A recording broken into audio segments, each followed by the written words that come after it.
Hello everyone. All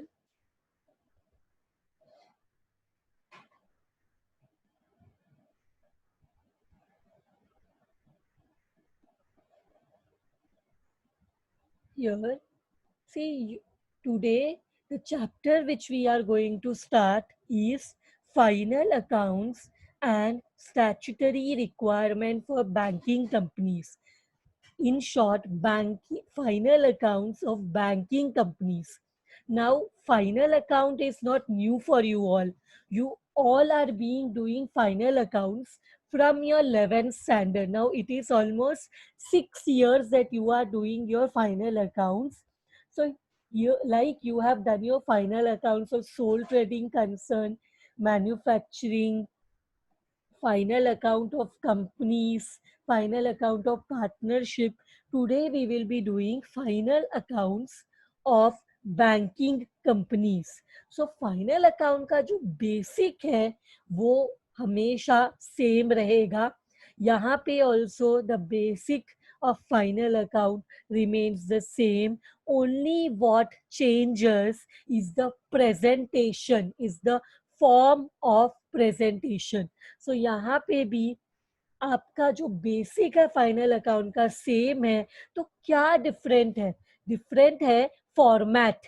आप कैसे present करोगे बैंकिंग कंपनीज का फाइनल अकाउंट, वो अलग है.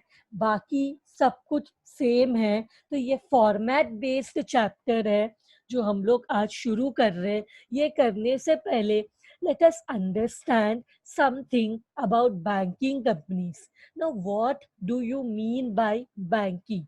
So, banking is defined as the accepting for the purpose of lending or investment. So, as per the Section 5B of the Banking Regulation Act 1949, we define banking as accepting for the purpose of lending or investment.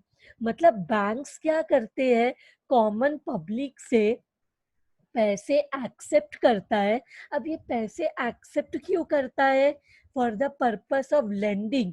ताकि ये जो पैसे public से इकट्ठा हो रहा है, जमा हो रहा है, इसे वो लेंड कर सके, दूसरों को उधार दे सके. सिर्फ उधार ही नहीं देता बैंक, कुछ पैसों को इन्वेस्ट भी करता है.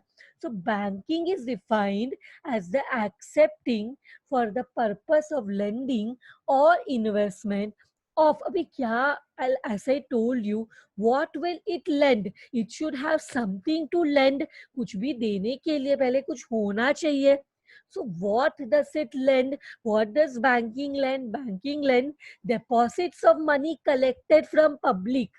So जो public से पैसा एक्सेप्ट किया एज डिपॉजिट्स, जो कि जब भी पब्लिक ने डिमांड किया तो वो रीपे करना भी जरूरी है. तो this deposits which are collected by the bank are collected for the purpose of lending or doing investment. So this is the definition which is given by the Banking Regulation Act 1949. So now the simple definition of banking company, we saw what is banking as per Banking Regulation Act 1949. Now let us see what is the definition of a banking company. So banking company means any company which transacts the business of banking in India. So banking company किसको बोलते हैं? जो banking business conduct करता है उसको हम banking company बोलते हैं. और बैंकिंग क्या होता है उसका डेफिनेशन हमने देख लिया. तो बैंकिंग कंपनी क्या होता है? Banking company is that company which transacts, conducts the business of banking in India. So हमारा इंडिया में बैंकिंग को ऐसे क्लासिफाई किया है that the major companies carrying on business of banking in India include nationalized banks, State Bank of India and its subsidiaries, private banking companies, foreign banks having branches in India and the cooperative banks. So हम लोग जो banking company के बारे में यहाँ पे discuss करेंगे, तो ये बैंकिंग कंपनी में कौन से बैंक्स आ जाते हैं?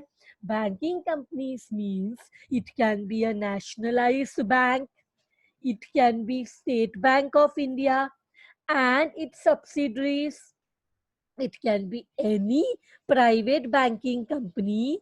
It may be any foreign bank.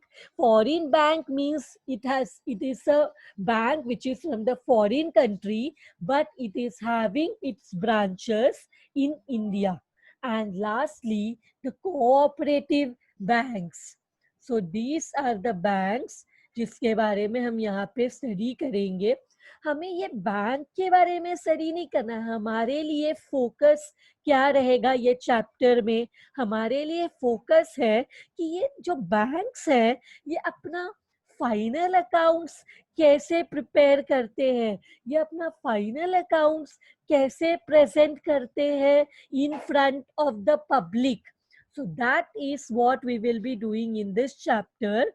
Now let us discuss some functions of the bank कि बैंक क्या फंक्शन करती है, बैंक का क्या रोल है. Let us see some of the roles, important functions of the bank.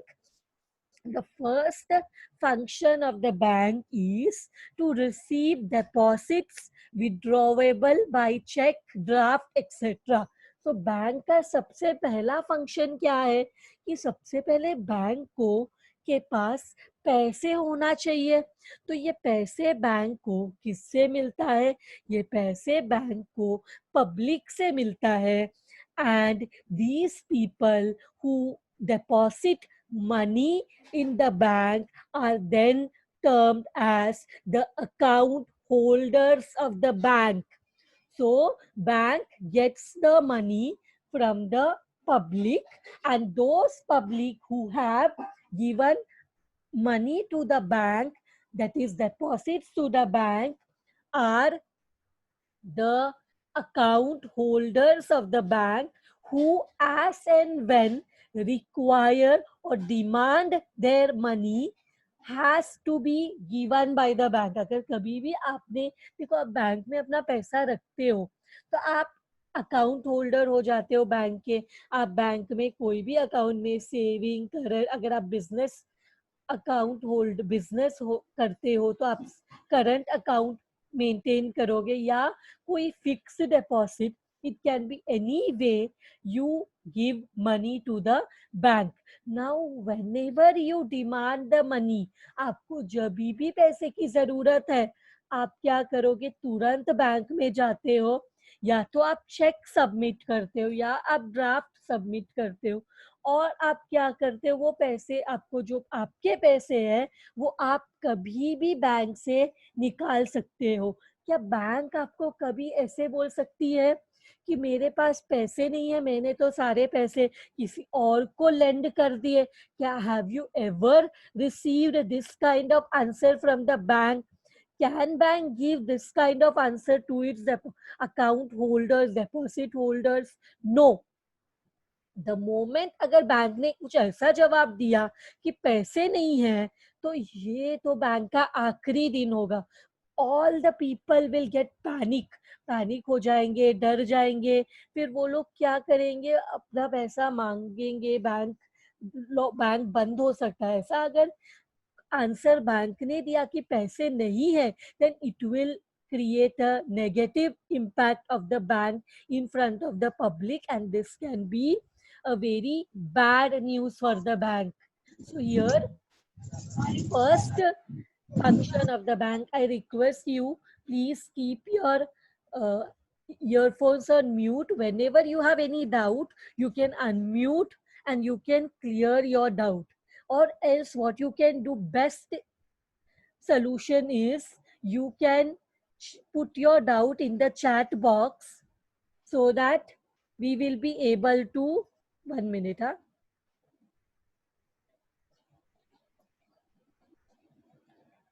So that we will be able to clear your doubt. So what you can do, you can, if you have any query, you can put it in the chat box so that I can revert back and clear your doubts. So now we are just doing some of the functions of the bank. So the first function which we saw is receiving deposits. So bank सबसे पहले bank का business ही start होता है from receiving deposits from the public. तो जब जैसे public को से पैसा मिला, बैंक क्या करती है, the second function that is lending of money. तो बैंक का प्राइमरी फंक्शन क्या है, receiving deposits and lending money, borrow. तो क्या करना, बैंक क्या करती है, डिपॉजिट्स रिसीव करती है. And then I have to mute everyone.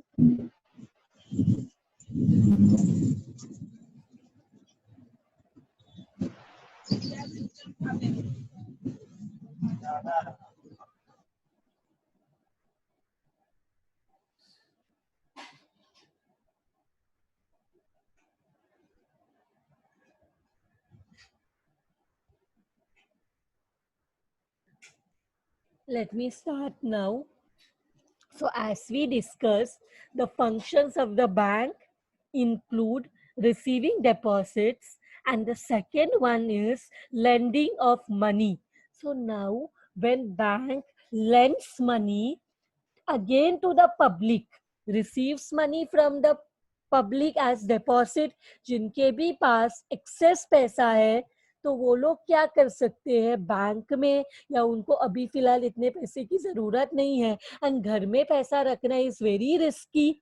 So what they do, और घर में पैसा रखने से क्या हो जाता है, खर्च हो जाता है. आप कितना भी सोचो नहीं मुझे जमा करना है, पैसे खर्च नहीं करना है, फ्यूचर के लिए कुछ प्लानिंग है, या तो कुछ अनफोर्सीन इवेंट्स है, उसके लिए पैसे रखना है, जमा करना है, आप खुद से जमा करने अपने पास रखो.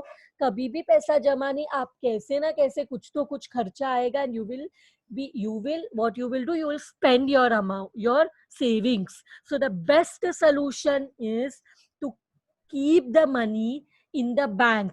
Now what the bank does, receives the money from the public and then lends the money to the needful public. जिन नीडी पब्लिक, जिनको भी पैसे की जरूरत है, बैंक क्या करती है, उनको लोन्स देती है, उनको एडवांसेस देती है.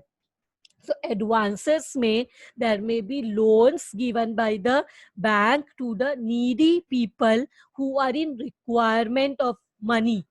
So यहाँ पे जब आप बैंक में अपना पैसा रखते हो तभी भी बैंक आपको बदले में क्या पे करता है, interest. So very important term here is, whenever you give money to the bank, what will it do, it will keep your money safely in the bank, and in return you will also get interest on the amount deposited. So आपको क्या मिलेगा, interest मिलेगा. One more thing, आप जब bank से पैसा लोगे for loan, तभी आपको भी बैंक को क्या पे करना पड़ेगा, आपको बैंक को इंटरेस्ट पे करना पड़ेगा. So interest becomes one of the very important part in banks. Now इसके बाद नेक्स्ट वन, लेंड मनी. क्यों बैंक मनी लेंड करता है, पब्लिक को क्यों मनी लेंड करता है? One, it may B for loans, making loans and advances. Second, it also does, it purchases the bills of exchange of the public. So आपने आपके 12th standard में ये कंसेप्ट बहुत अच्छे से किया रहेगा, discounting of bills of exchange, preparing of bill. So bill मतलब क्या, this is a negotiable document wherein what happens, there are two persons, normally I'm talking about one person who prepares the bill and one person who accepts the bill.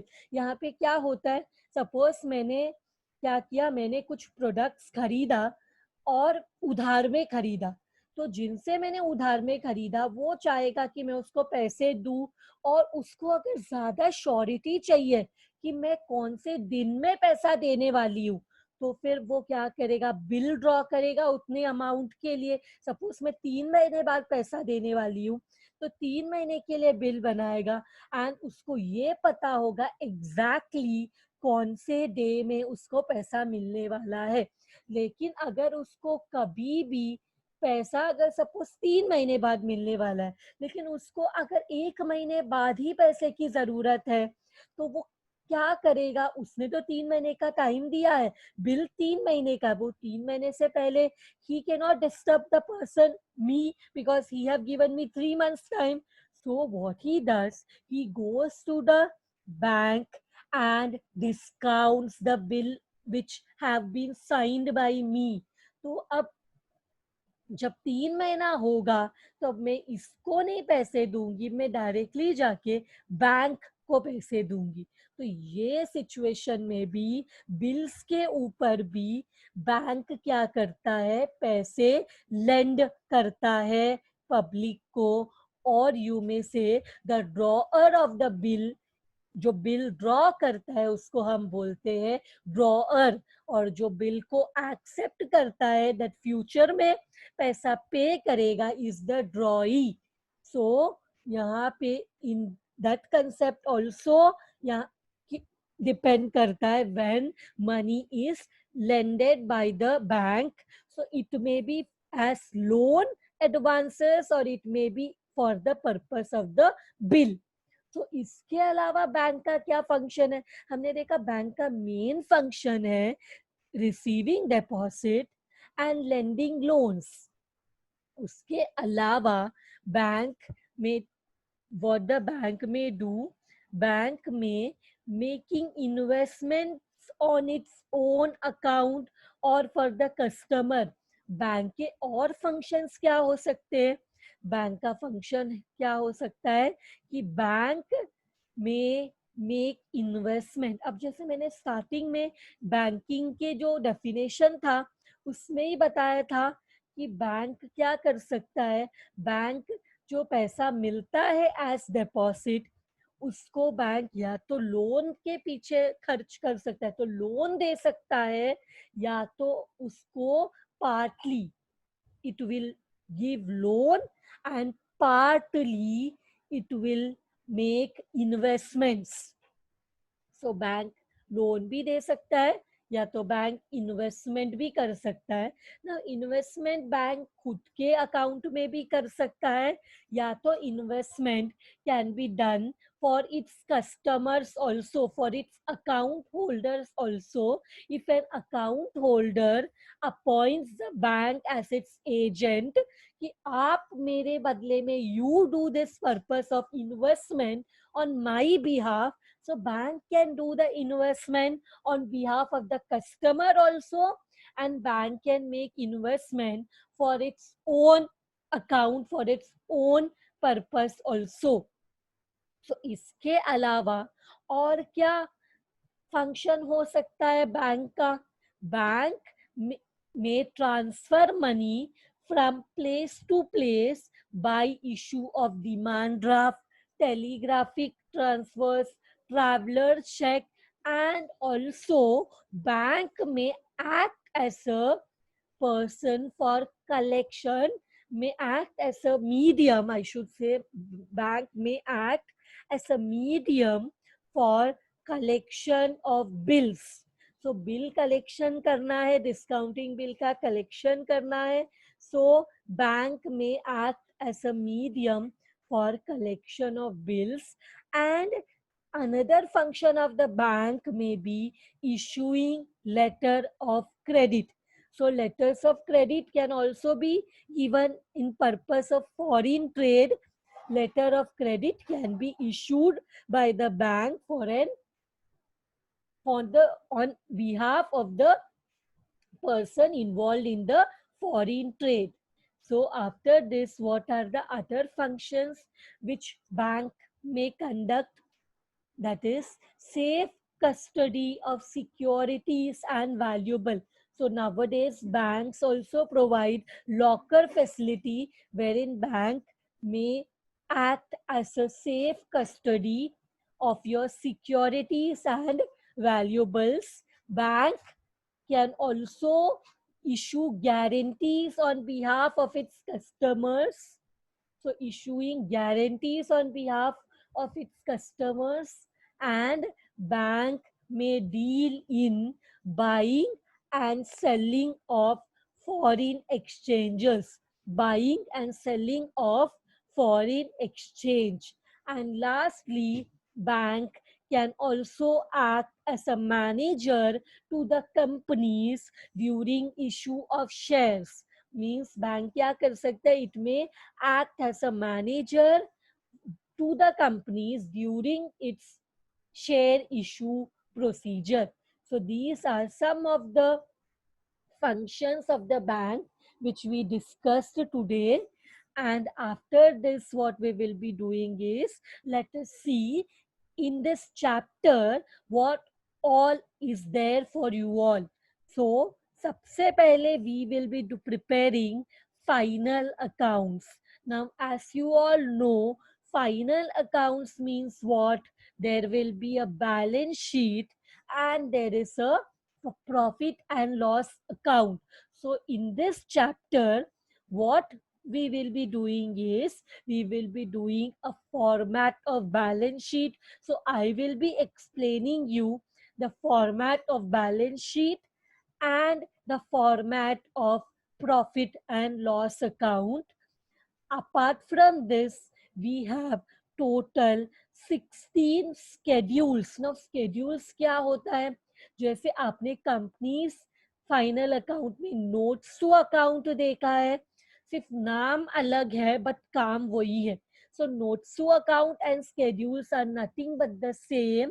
What is the role of the schedules? It will give the deep explanation of the format, मतलब detailed explanation of the format. Format में हमने share capital लिखा, तो share capital में क्या क्या consisting है, क्या क्या इंक्लूडेड है, that we will come to know from the schedule of share capital. तो मतलब schedule is nothing but a detailed explanation of the format. So यहाँ पे हमारे पास, so this becomes a very lengthy chapter. आपको पूरा एक फॉर्मेट प्रिपेयर करना है बैलेंस शीट का, आपको फॉर्मेट प्रिपेयर करना है प्रॉफिट एंड लॉस अकाउंट का, और उसके बाद फॉर्मेट रहेगा, फॉर्मेट नहीं, उसके बाद हमें 16 मैक्सिमम 16 शेड्यूल्स भी रहेंगे. तो आपको 3, 4 या 5 page, depending upon your hand writing, depending upon the length of your hand writing, आपको 4 से 5 पेजेस जा सकता है. अब बहुत छोटा छोटा लिखते हो तो 2-3 पेजेस में भी हो सकता है. Now I am talking about a full fledged sum. Now in exam, it may be only a balance sheet, it may be only a profit and loss account, or it may be a full-fledged question having both balance sheet and profit and loss account. But when it's a full-fledged question also, all the 16 schedules may not be asked, because आपको ये 15 marks का ही question है. जो दोनों पूछते हैं तो वो 20 मार्क्स का हो जाते हैं, लेकिन कभी कभी दोनों भी आ सकता है. या तो it may be only a balance sheet, क्योंकि बैलेंस शीट में मैक्सिमम 12 शेड्यूल्स होगा. तो अगर बैलेंस शीट का सम आया तो आप एक फॉर्मेट प्रिपेयर करोगे बैलेंस शीट का, और मैक्सिमम 12 शेड्यूल्स होंगे. और अगर आपका लक अच्छा है और आपको प्रॉफिट एंड लॉस अकाउंट का क्वेश्चन आया, तो एक फॉर्मेट रहेगा और मैक्सिमम ओनली 4 शेड्यूल्स. लेकिन अगर आपका लक बहुत ज्यादा अच्छा है तो पूरा फुल एक क्वेश्चन आ सकता है जिसमें बैलेंस शीट भी रहेगा, प्रॉफिट एंड लॉस अकाउंट भी रहेगा, and it will be all the schedules. So depending upon that, we will see what you will be preparing. Now what I will do, now after this, after seeing that what you all have in this chapter, we will now move ahead to the format of balance sheet. तो अब हम क्या करेंगे, balance sheet का format हम लोग अभी देखेंगे.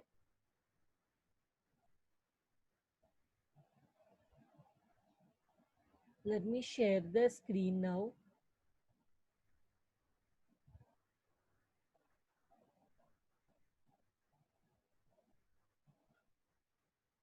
Are you able to see this? Are you able to see my screen?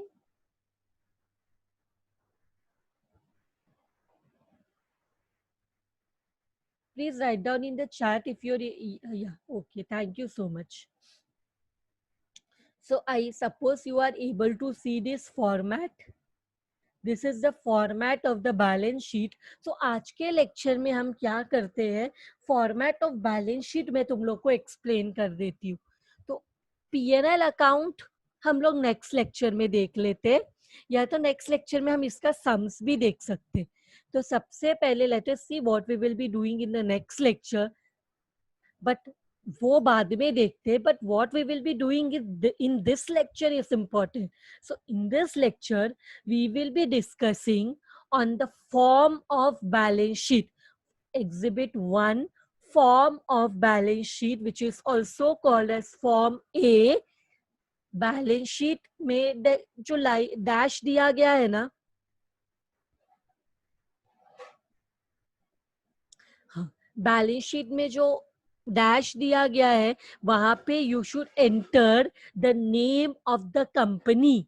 You have to enter the name of the company. It may be Dena bank, Axis bank, given in the question. Accordingly we will write the name of the bank, balance sheet of so and so bank, banking company. Now balance sheet as on. अब जो balance sheet होता है, balance sheet का format ऐसे रहता है, particulars के लिए एक कॉलम, शेड्यूल के लिए एक कॉलम, और यहाँ पे दो कॉलम्स है for current year amount and previous year amount. But the good news for you all is, whenever the question is given in the question, it will be only for the current year. लेकिन आप जब भी banks का, आपको अगर कभी ऐसा मौका मिला है to go through the final account of a bank, तो आप वहां पे हमेशा देखोगे कि दो फिगर्स रहेगा. एक तो करंट ईयर का फाइनल अकाउंट एंड दूसरा प्रीवियस ईयर का final account, so that it is easy for the public to make comparison between the last year and the current year. तो इसलिए हमेशा आप बैंकिंग कंपनी का जो फाइनल अकाउंट, आप जब एक्चुअल बैंकिंग कंपनी का फाइनल अकाउंट देखोगे तो उसमें दो कॉलम्स रहेगा. एक करंट ईयर के कॉलम्स रहेंगे और एक प्रीवियस ईयर का कॉलम रहेगा. लेकिन यहाँ पे when we will be doing the sum, we will be dealing only with the current year. हम तो प्रिपेयर कर रहे, we are not presenting. When it is actually presented in front of the public, it consists of 2 years, one of the current year and other of the previous year. previous year में क्या differences था based on the current year. so when आपको 2 year का figures दिया रहे तो comparison करने के लिए बहुत easy हो जाता है. तो इसलिए in the format you see schedule, particulars, schedule, current year amount and previous year amount. But हम जब sum करेंगे it will be only current year. And one more most important part which I want to explain you, which I want to tell you is कि banking company में हम amount in thousands बताते हैं, मतलब 3 0 omitted होता है. तो हम लोग का जो भी figures होता है बैंकिंग कंपनी में, जो भी फिगर्स होता है, अगर सपोज वो लिखा है 100, मतलब वो 100 रुपीज नहीं है, वो 100,000 है. मीन्स 3 0 ओमिट कर दिया, वो 1 लाख है. समझ में आया? हम जब भी बैंकिंग फाइनल अकाउंट्स प्रिपेयर करते हैं तो उसमें हम जब भी अमाउंट लिखते हैं तो 3 0 ओमिट करके अमाउंट इन थाउजेंड्स होता है. तो अब हम लोग आ जाते हैं, हमारा जो बैंकिंग कंपनी का जो बैलेंस शीट है वो दो पार्ट्स में क्लासिफाइड है। पहला जो पार्ट है उसको बोलते हैं कैपिटल एंड लाइबिलिटीज, दूसरा जो पार्ट है उसे हम बोलते हैं असेट्स। पहला जो पार्ट है उसे हम बोलते हैं कैपिटल एंड लाइबिलिटीज, एंड दूसरा जो पार्ट है उसे हम बोलते हैं asset. So capital and liabilities, the name suggests it is the liability side, and asset, the name suggests this is the asset side.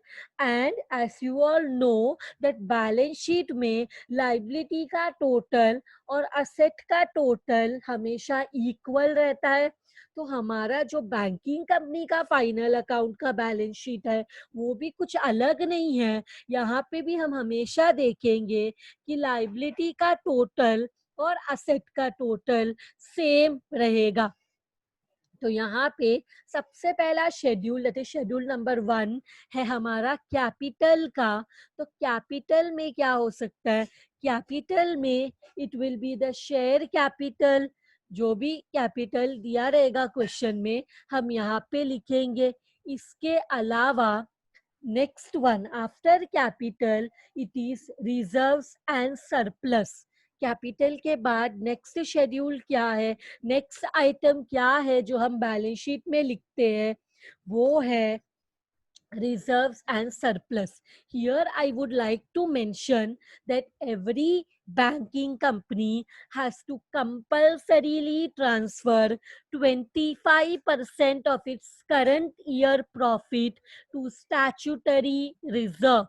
Statutory reserve is a reserve which has to be maintained as per statute, as per law.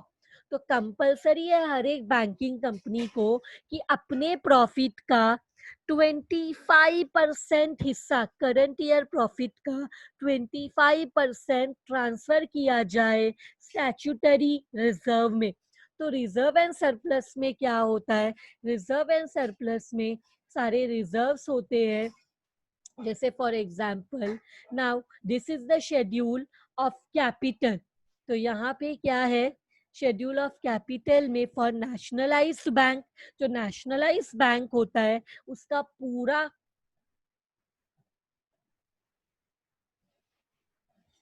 Nationalised bank होता है उसका पूरा capital central government own करता है। And banks incorporated outside India, तो as per the amount bought in by banks by way of startup capital as prescribed by RBI, Reserve Bank of India, should be shown under this head। ये सब लिखा है लेकिन question में trial balance दिया रहेगा, I am sorry, question में trial balance दिया रहेगा और ट्रायल बैलेंस के अकॉर्डिंगली जो भी शेयर कैपिटल रहेगा वो हम यहाँ पे लिखेंगे।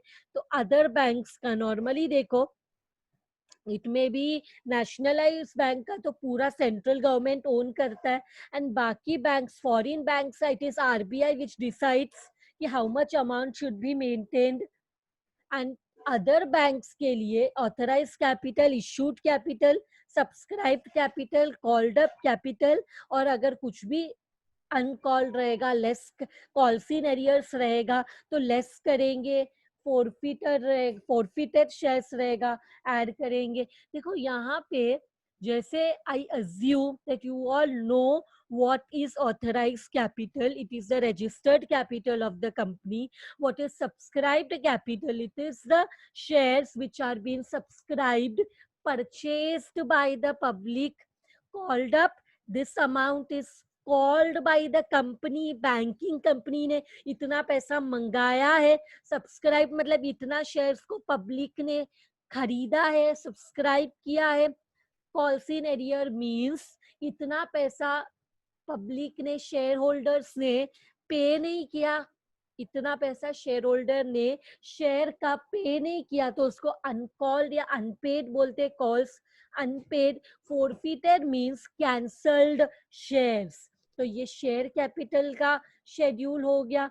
रिजर्व्स एंड सरप्लस का शेड्यूल देखो, ये शेड्यूल नंबर 2 जहां पे हम क्या करते हैं, statutory reserve opening, statutory reserve मतलब reserve to be maintained as per law, उसमें ओपनिंग बैलेंस होता है जो लास्ट ईयर का बैलेंस है, and addition which is made during the year, deductions minus जो भी ईयर में हुआ है, same way capital reserve, share premium, revenue and other reserve, last में बैलेंस ऑफ पीएनएल अकाउंट, जो पीएनएल अकाउंट से जो बैलेंस आता है, जो हम पीएनएल अकाउंट का फॉर्मेट बनाएंगे तब हमें मिलेगा। तो यहाँ पे क्या क्या रिजर्व है, स्टैट्यूटरी रिजर्व ट्रायल बैलेंस में दिया रहेगा, नहीं तो भी हम 25% ट्रांसफर एवरी ईयर करते। कैपिटल रिजर्व अगर क्वेश्चन में दिया है तो लिखेंगे, शेयर प्रीमियम अगर क्वेश्चन में दिया है तो, other reserves, revenue and other reserves,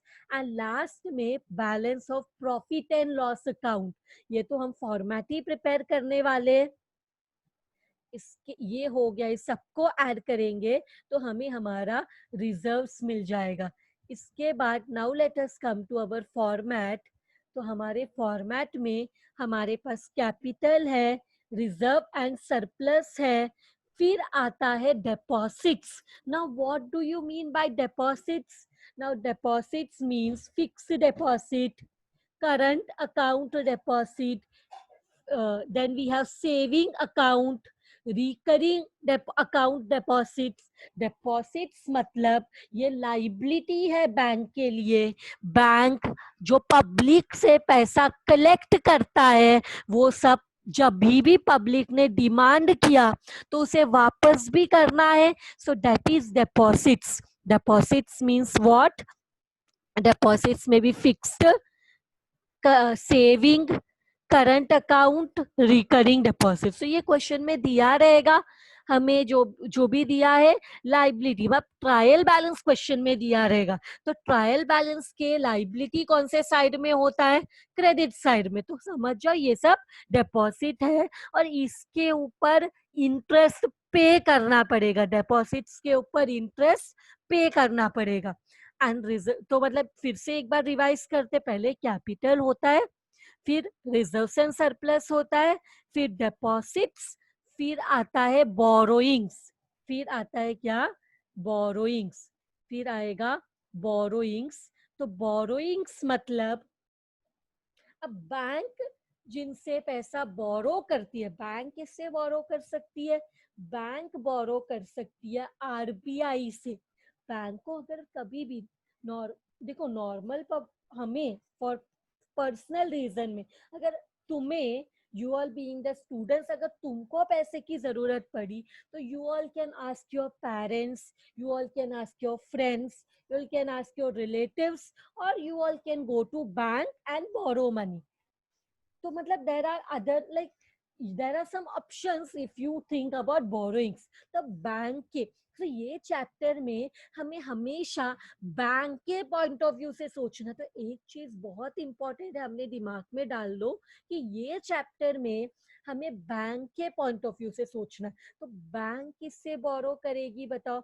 हम लोग आरबीआई से बोरो कर सकते नहीं, बट बैंक का जो रूल्स एंड रेगुलेशन है सब आरबीआई गवर्नड होता है। तो बैंक को अगर पैसे की जरूरत है तो बैंक किससे बोरो करती है?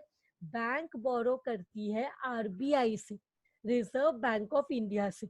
इसके अलावा बैंक में borrow from other banks, bank में borrow from other financial institutions. So यहाँ पे बैंक 3 जगह से बोरो कर सकती है।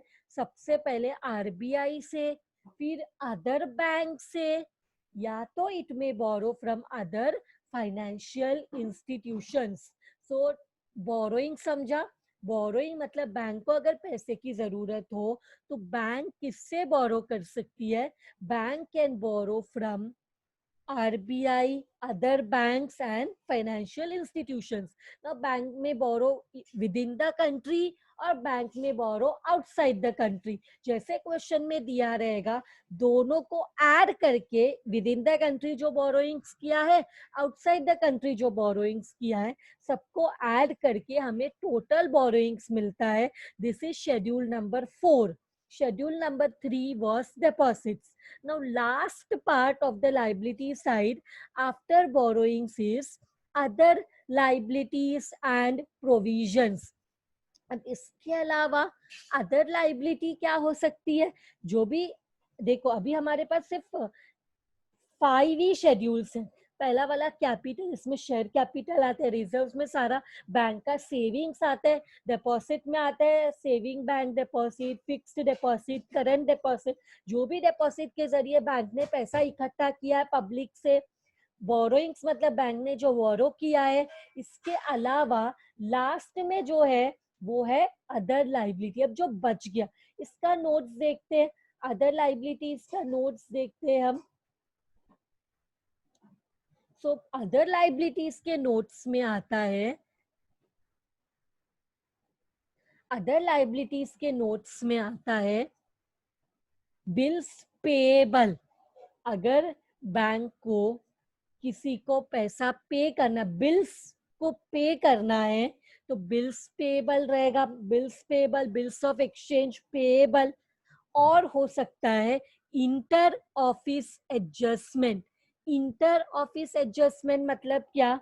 इंटर ऑफिस एडजस्टमेंट मतलब अगर बैंक को दूसरे ब्रांचेस से पैसा लेना पड़ा या एक्स्ट्रा देना पड़ा. अब लाइबिलिटी मतलब साइड में है, मतलब बैंक ने क्या किया है, अपने ही बैंक के दूसरे ब्रांच से पैसा लिया है, बाद में फ्यूचर में पैसा दूसरे बैंक को पे करना है, मींस इंटर ऑफिस एडजस्टमेंट. ये inter office adjustment asset side में भी आ सकता है. असेट साइड में आने का मीनिंग है कि हमें दूसरे बैंक से पैसा मिलना चाहिए, और लाइबिलिटी साइड में इंटर ऑफिस एडजस्टमेंट आया का मीनिंग है हमने दूसरे ब्रांच से पैसा लिया है. Next one is interest accrued. अगर कोई इंटरेस्ट आउटस्टैंडिंग है तो यहाँ आएगा. उसके अलावा अदर्स जिसमें आता है प्रोविजन. प्रोविजन मतलब क्या हो सकता है? It may be any provision for tax etc which is there, or there is, see suppose for example यहाँ पे क्या होता है कि बैंक ने क्या किया है, बिल्स को डिस्काउंट किया है. तो यहाँ पे अगर सपोज बैंक ने क्या किया है कि बैंक के पास जो इनकम होता है, बैंक के लिए इनकम कैसे रहेगा? जब आपका सपोज 3 महीने का बिल है, आपको पैसे की जरूरत है, आपको क्योंकि बिल तो 3 महीने के बाद पैसा मिलेगा, लेकिन आपको अर्जेंटली पैसे की जरूरत है, तो आप क्या करते हो? बैंक के पास जाते हो. और बैंक क्या करता है?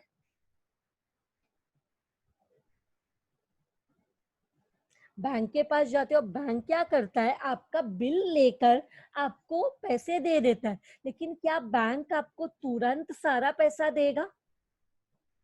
आपको अगर 1000 रुपए का बिल है तो क्या बैंक आपको पूरा 1000 रुपया देगा या थोड़ा पैसा डिडक्ट करेगा? थोड़ा पैसा, सपोज 100 रुपीज कम दिया बैंक ने, आपको 1000 रुपीज के बिल में आपको सिर्फ 900 दिया. ये क्यों? ये बैंक ने चार्जेस कट किया है, एज बैंक ने डिस्काउंट चार्ज किया है. ये क्यों बैंक करता है? क्योंकि अगर आप 3 महीना रुकते, आप में 3 महीने रुकने जितना पेशेंस रहता तो आपको पूरा 1000 रुपीज मिलता. लेकिन आप बैंक के पास आए, आपने बिल को डिस्काउंट किया, तो आपको कभी भी पूरा पैसा नहीं मिलेगा. कुछ पैसा क्या हो जाएगा? Bank will deduct and then you will give you. इसके ऊपर एक और कंसेप्ट है which I will be explaining when we will be doing our profit and loss account, because it is related there. तो इसके बाद हम क्या करेंगे, हमारा लाइबिलिटी साइड तो हो गया, हमारा लाइबिलिटी साइड तो हो गया. लाइबिलिटी साइड को एक बार रिपीट करते, क्या क्या है? कैपिटल है, रिजर्व्स एंड सरप्लस है, डिपॉजिट्स है, बोरोइंग्स है, and we have other liability and provisions. Now come to the asset side. Asset side में हमारे पास क्या है? सबसे पहले है, this is schedule number 6. Liability में 5 शेड्यूल्स है. नाउ असेट में schedule number 6, cash and bank, cash and balances with RBI, Reserve Bank of India. मतलब आपके हाथ में जितना पैसा है, cash in hand, and the balance, आपका जो बैलेंसेस है आरबीआई के पास। तो यहाँ पे दो चीज आते हैं, एक तो आपके हाथ में, बैंक में आपके हाथ में जितना पैसा है, सेकंड आपका जो बैलेंस, जो आरबीआई के पास आपने बैलेंस रखा है, वो हो जाते हैं हमारा 6th शेड्यूल। 7th वन है balances with banks and money at call and short notice. Balances with bank मतलब क्या, आपके दूसरे बैंक्स में कौन सा पैसा, कितना पैसा है, जो हाथ में पैसा है और आरबीआई के पास पैसा है, वो तो 6th शेड्यूल में आ जाएगा।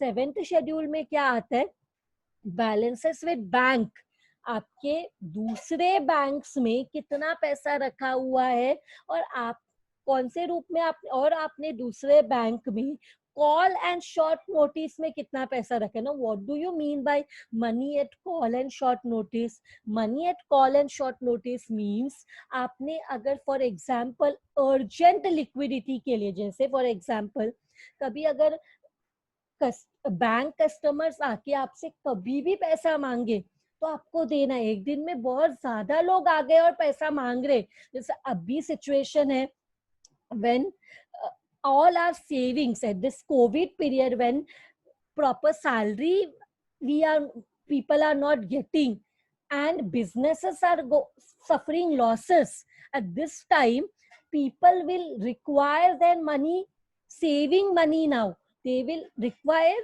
all their saving money। तो विड्रॉवल ज्यादा होंगे, ऐसे सिचुएशन में विड्रॉवल ज्यादा होंगे।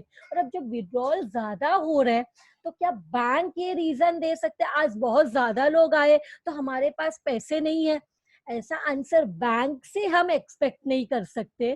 तो बैंक ऐसे इमरजेंसी सिचुएशन के लिए क्या करता है, अपने, they keep money at call and short notice, so that this call and short notice means money kept for minimum 15 days। अगर 15 डेज पीरियड के लिए भी आप किधर पैसा रखा है तो वो अर्जेंटली पैसे की जरूरत है कोई दिन में, तो आप वो पैसा भी विड्रॉ कर सकते हो। तो balances with banks and money at call and short notice becomes our 7th schedule. Then we have investment. Now bank के लिए ये बहुत इंपॉर्टेंट असेट है, क्योंकि बैंक डिपॉजिट से बैंक को पैसे मिलता है, लेकिन वो पैसे को अगर रखा रहेगा तो इंटरेस्ट कैसे पे करेगा वो डिपॉजिट्स में, बैंक को प्रॉफिट्स कैसे होंगे? तो बैंक क्या करती है, इन्वेस्टमेंट्स करती है। So the bank, what does the bank do?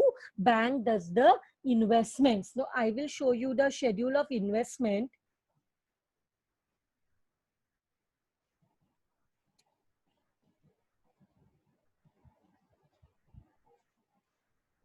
Now, this is the schedule of investment. Bank may do investment in India और बैंक में do investment outside India. Investment किस में कर सकती है? Government securities में, other approved securities, shares, debenture, bond, subsidiary, joint venture, gold, anything bank may do investment. और bank में do the same investments outside the country also. तो ये इनसाइड द इंडिया जितना इन्वेस्टमेंट किया, आउटसाइड इंडिया जितना investment किया, दोनों को जब हम ऐड करते हैं तो हम तब हमें मिलता है टोटल इन्वेस्टमेंट। इसके बाद शेड्यूल नंबर 9 इन्वेस्टमेंट है, शेड्यूल नंबर 8। जो शेड्यूल नंबर 9 है जिसको हम बोलते हैं एडवांसेस, वो भी बैंक का बहुत बहुत इंपॉर्टेंट शेड्यूल है। अब एडवांसेस मतलब क्या, बैंक के पास जो पैसा मिला है by way of deposit and borrowings, bank उसको कैसे यूज करता है। तो this advances I always say is equal to our debtors. Advances is equal to our debtors. आपको बैंकिंग कंपनी में कभी डेटर सुनने को नहीं मिलेगा, पर यहाँ पे आपको सुनने को मिलेगा एडवांसेस। एडवांसेस मतलब क्या, आपने जो बिल्स परचेज किया, जो जिसके ऊपर आपको बाद में फ्यूचर में पैसा मिलेगा। अब आपने पैसा दिया बिल का, लेकिन 3 महीने बाद आपको उसका पैसा मिल जाएगा, 1 महीने बाद आपको उसका पैसा मिल जाएगा। उसके अलावा बैंक जो कैश क्रेडिट फैसिलिटी देता है, ओवरड्राफ्ट फैसिलिटी देता है, बैंक जो लोन्स देता है, term loans, everything is called as advances. तो जो बैंक लोन देता है, कैश क्रेडिट फैसिलिटी देता है, ओवरड्राफ्ट फैसिलिटी देता है, बिल्स डिस्काउंट करता है, एवरीथिंग इज एडवांसेस। अब एडवांसेस जो है, बैंक जब किसी को पैसा देता है तो वो सिक्योर्ड हो सकता है, मतलब कुछ कुछ चीज रख के पैसा दे रहा है, लोन दे रहा है, या तो वो गवर्नमेंट गारंटीज के ऊपर हो सकता है, या तो वो दूसरे बैंक के गारंटी के ऊपर हो सकता है, या तो वो अनसिक्योर्ड हो सकता है। मतलब जो बैंक ने लोन दिया वो या तो सिक्योर्ड बाय टैंजिबल एसेट हो सकता है, या तो वो गारंटीज के ऊपर हो सकता है, या तो वो अनसिक्योर्ड हो सकता है। मतलब ये सेम ए में जो ये तीनों का टोटल है ना, बी में भी वही टोटल रहेगा। मतलब हमें टोटल हमने 500 करोड़ का एडवांसेस दिया, तो वो 500 करोड़ में 300 करोड़ टैंजिबल सिक्योरिटी के ऊपर दिया, 100 करोड़ हमने गारंटी के ऊपर दिया, तो बचा कितना अनसिक्योर्ड जो हमने लोन दिया है, वो बचा 100 करोड़। तो यहाँ पे अगर 500 आया तो यहाँ also it will come 500 only.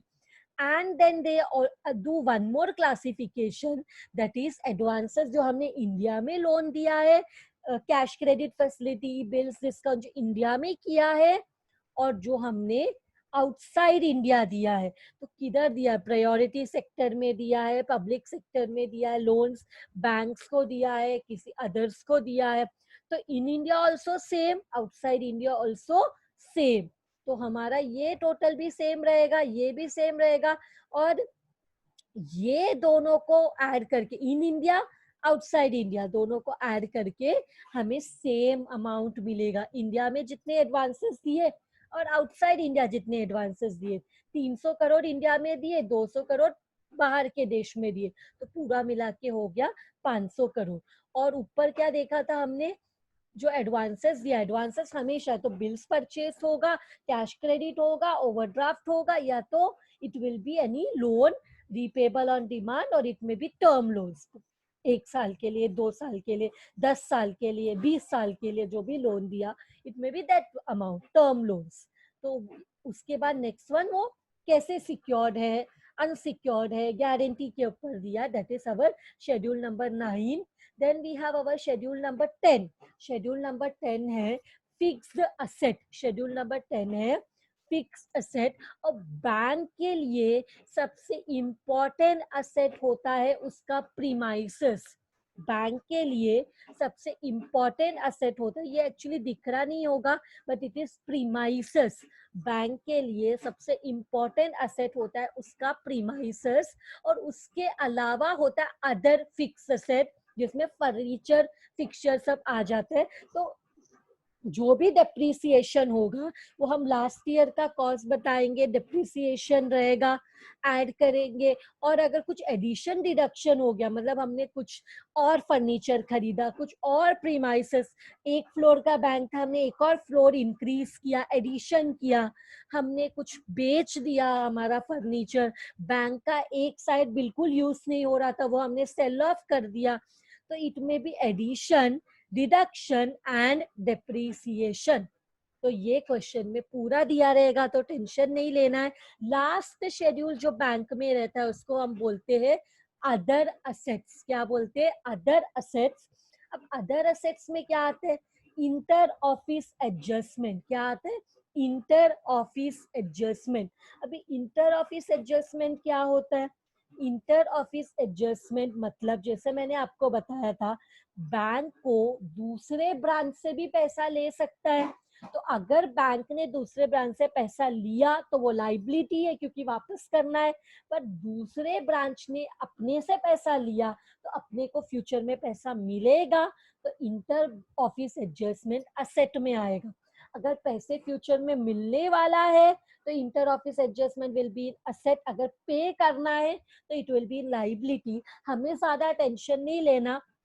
अगर इंटर ऑफिस एडजस्टमेंट का डेबिट बैलेंस है तो असेट, अगर इंटर ऑफिस एडजस्टमेंट का क्रेडिट बैलेंस है तो लाइबिलिटी। इसके बाद इंटरेस्ट अक्रूड, ये आउटस्टैंडिंग इनकम है जो हमें पैसा मिलना चाहिए वो है फ्यूचर में, क्योंकि outstanding interest accrued paid is a liability, interest accrued received, हमने इन्वेस्टमेंट किया है उसके ऊपर जो हमें इंटरेस्ट मिलेगा it becomes interest accrued. Tax paid in advance, stationery and stamps, और उसके अलावा अदर असेट्स में एक इम्पॉर्टेंट चीज आ जाता है वो है non banking assets acquired in satisfaction of claims. Non banking assets acquired in satisfaction of claims मतलब क्या है? सपोज आपने एक स्कूटर लिया और वो स्कूटर आपने लोन पे लिया। आप ईएमआई मंथली इंस्टॉलमेंट पे आप ईएमआई टाइम पे नहीं कर रहे हो, तो बैंक क्या करेगी? अगर आपने स्किप किया कोई भी ईएमआई तो bank will give you a warning. और लास्टली बैंक क्या स्टेप ले सकती है? आपके बाइक को लेके वो चली जाएगी, आपके स्कूटी को लेके वो चली जाएगी। तो ये क्या होता है? ये बैंक का असेट नहीं है, इसको बोलते हैं non banking assets acquired in satisfaction of claims. या तो सपोज आपने एक घर लिया है बैंक लोन पे, और अगर आप टाइम पे इंस्टॉलमेंट नहीं पे करते हो तो बैंक क्या कर लेगी? वो घर को सील कर देगी, तो ये बैंक का प्रॉपर्टी हो जाएगा।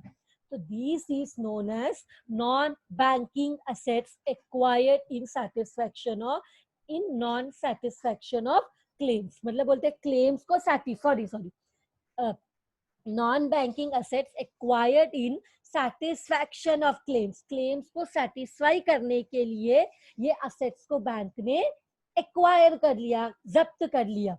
तो यहाँ पे अदर्स, अदर्स में गोल्ड कैन कम, तो और कुछ भी रहेगा तो अदर्स में बताएंगे। तो यहाँ पे देखो हम क्या करेंगे, ये सब कुछ आ गया, अदर्स आ गया। अब ये this was the last schedule in the asset side. इसके बाद आता है कंटिंजेंट लायबिलिटी, जो कि कभी असेट में नहीं आता, हम असेट के नीचे, असेट का टोटल होने के बाद नीचे बताते। Contingent liabilities are those liabilities which are not fix, which are not certain. तो इसमें आ जाता है claims against the bank not acknowledge as डेप्ट, मतलब बैंक के ऊपर है कि पैसा पे करना पड़ सकता है, लेकिन कोई गारंटी नहीं है, पर भी बैंक को पे पैसा करना भी पड़ सकता है, नहीं भी पड़ सकता है। पार्टली पेड इन्वेस्टमेंट्स, हमने शेयर खरीदा जो 10 रुपीज का है, लेकिन अभी तक कंपनी ने 5 रुपया ही कलेक्ट किया, तो बाकी 5 रुपया जब भी कलेक्ट कर सकती है, किया तो पे करना पड़ेगा, नहीं किया तो नहीं करेंगे। फॉरवर्ड एक्सचेंज कॉन्ट्रैक्ट्स जो आउटस्टैंडिंग है, गारंटी जो दिया है, एक्सेप्टेंस, हम गारंटी इंडिया में या आउटसाइड इंडिया, जो बैंक अगर किसी कस्टमर के बदले में गारंटी देती है तो क्या हो जाता है? अगर वो पर्सन ने डिफॉल्ट किया तो bank have to pay the money because bank acts as the guarantor. या तो अगर कोई एक्सेप्टेंस किया कि या एंडोर्समेंट किसी और ने के बदले में हमें पे करना पड़ सकता है, हमने कुछ एक्सेप्ट किया तो हमें पे करना पड़ सकता है। Any other thing which is which is contingent in nature, means जो अनसर्टन है, जो पे करना भी पड़ सकता है, नहीं भी पे करना पड़ सकता है, इस कंटिंजेंट लाइबिलिटी। तो कंटिंजेंट लाइबिलिटी हमारा क्वेश्चन का हिस्सा नहीं है, तो हमारे टोटल में नहीं आता है, हम नीचे लिखते हैं टोटल के नीचे। मैं दिखाती हूँ, लास्ट हम लोग एक बार रिवाइज कर सकते हैं। लाइबिलिटी साइड में आते हैं capital, reserves and surplus, deposit, borrowing, other liabilities and provision. और असेट साइड में आते हैं cash and bank, cash and balance with RBI, balances with bank and money at call and short notice, investment, advances, fix asset 10th schedule और other assets.